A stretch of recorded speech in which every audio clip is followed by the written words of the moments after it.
Alors en ce qui concerne, vous voyez, le patrimoine rural, la pierre et l'attachement à l'animal, il en est terminé de mon premier thème. J'aborde donc le second, le tourisme. Et je disais dans ma problématique de départ, est-ce que le tourisme peut être un vecteur de développement du nord du Portugal, de Trás-os-Montes en particulier? Je vais essayer de montrer que oui, avec quelques réserves néanmoins. Si vecteur il y a, c'est un vecteur récent, et qui dit tourisme dit forcément des acteurs différents. D'où la photographie de cette période. Il y a plusieurs acteurs, moins mal, mais on s'aperçoit que le premier des acteurs, évidemment, pour qu'il y ait un développement du tourisme, encore faut-il qu'il y ait un investissement de l'État. Et là, le secrétaire de l'État a inauguré le lieu dont je vais vous parler. Mais il y a également un deuxième acteur, vous voyez, le système Poupérus, c'est un acteur régional. Alors, quand on est quelqu'un d'important au Portugal, on est toujours, c'est surprenant, docteur. Docteur. La première fois que je suis arrivé là-bas, docteur, vous allez me soigner. Non, non. Vous êtes docteur, vous êtes quelqu'un d'important, vous êtes avocat, vous êtes homme politique, vous êtes docteur. Alors là, vous voyez, c'est docteur Maria José Constâncio. Et il est secrétaire do Estado do Desenvolvimento, c'est-à-dire le développement régional. Il s'occupe du développement régional. C'est le deuxième acteur. Troisième acteur, alors ça, c'est une institution, c'est la Câmara, et la Câmara, c'est dirigée en l'occurrence par ce maire de Botica, c'est Fernando Campos, et la Câmara, on va dire que c'est la municipalité. Alors, la vraie signification de la municipalité, c'est la freguesia.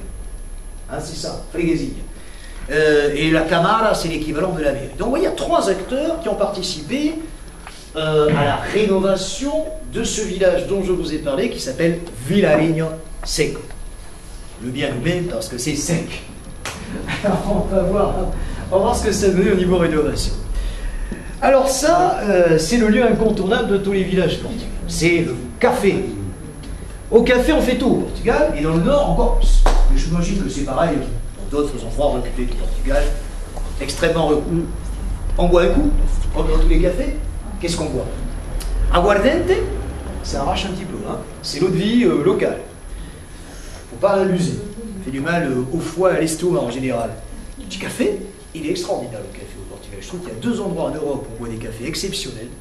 L'Italie, évidemment. Premier, au hit parade du café. Et alors au Portugal, je ne sais pas si vous le savez, on boit des cafés comme on n'en boit pas en France. Je ne sais pas comment ils font les Portugais, ils ont des petits cafés, ils vous servent très peu de café. C'est un café local, ils savent le faire. Et c'est un bonheur. Un bonheur. Quand vous aimez le café, franchement, il faut aller là-bas pour le café. Alors évidemment, le café, c'est pas que boire. Le portugais est convivial. Le portugais est travailleur, mais le portugais est convivial. Il parle. Et alors il y a une chose dont il parle souvent, et quelqu'un qui va m'écouter là quand je vais aborder ce thème, il parle souvent de foot. Il vous refait le match pendant 3 heures, hein, un petit peu comme Eugène Sacomano sur RTL le mercredi. Parce que s'il y a bien une passion qu'ont les Portugais, n'est-ce pas, c'est bien le ballon rond. Alors là, on peut parler de foot pendant des heures. On peut même s'engueuler devant un match de foot. Surtout si Porto et Benfica s'affrontent. Parce que là, vous avez les clans des Portistas, les supporters de Porto, et le camp des Benfiquistas. Parce que curieusement, Benfica, c'est le club de Lisbonne, mais il y a des supporters dans tout le pays. Alors quand vous avez ces matchs-là, c'est terrible. Il y a une ambiance extraordinaire, il faut voir ça dans un café, rural en l'occurrence, et je peux vous affirmer que vous passez un très agréable moment. Le café, par ailleurs, c'est aussi l'endroit où on va téléphoner, parce que la plupart des gens de ce village n'ont pas le téléphone. Donc on va téléphoner, on reçoit les appels de France, de la famille. Ça se fait de moins en moins, parce que la plupart des gens maintenant ont le téléphone, mais vous avez encore beaucoup de gens qui n'ont pas de téléphone. Le café, c'est évidemment l'endroit où on va trouver les légumes, les fruits, le pain. Quand on achète le pain, parce que vous allez voir que les gens font leur propre pain dans ces villages. Le café, c'est encore la presse, donc c'est tout. L'homme qui a le café, c'est l'homme très important du village. Et on a rénové celui-ci à Vilarinho Seco. On va rester à Vilarinho Seco. Donc, quitte Vilarinho Seco, là, je vais vous montrer un contraste. Oui. Sans transition, on passe du café au casino. Vous allez me dire, quelle relation?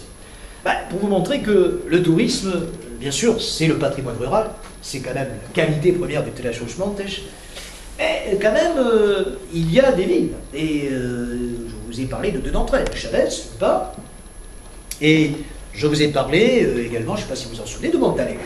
Alors Chavez, c'est une ville thermale, c'est une ville qui se trouve à 15 km de la frontière espagnole. Ah, espagnol, vous savez, lorsqu'on est portugais, espagnol, ça a plus d'argent que le portugais, a priori. Et donc on se dit, on va essayer de choper la manne financière de l'espagnol qui passe, qui a envie de jouer, on va tenter de monter un casino. Il y a 2 ans, banco, bingo, c'est le cas de le dire, on monte un casino avec des fonds portugais. On l'a monté au mauvais moment, pourrais-je dire. 2008, vous ne l'apprendrez pas, la crise économique. Donc le casino a ouvert ses portes, on avait misé sur une fréquentation évidemment essentiellement espagnole, mais on avait aussi misé sur une autre fréquentation. N'oubliez pas la fréquentation des Portugais qui reviennent au mois d'août. On s'est dit, ceux-là, ce sont des joueurs potentiels. Pas de chance, je vous dis la crise. Donc pour l'instant, le casino végète. Et tout cela pour dire que parmi les investissements pour développer le tourisme, il y a aussi les investissements des jeux. Et ça peut paraître surprenant que dans une région aussi rurale, il y ait aussi cette ouverture sur la modernité et sur les jeux en particulier. Bon, un marché moyen. Ce sont les investissements, et ces investissements vont nous amener maintenant à parler de quelque chose de tout à fait authentique pour justifier le titre de ma conférence, qui ne l'oublions pas, est le Trás-os-Montes Portugal authentique. L'authenticité, je ne me souviens plus de nom, le rappeler tout à l'heure dans la présentation, c'est la nature. C'est la nature. Et cette nature, elle est préservée dans un parc naturel national qui s'appelle le parc de Peneda-Gerês. Vous avez là 700 km² de nature intacte, pas tout à fait, parce que vous savez que le mal endémique du Portugal, ce sont les incendies.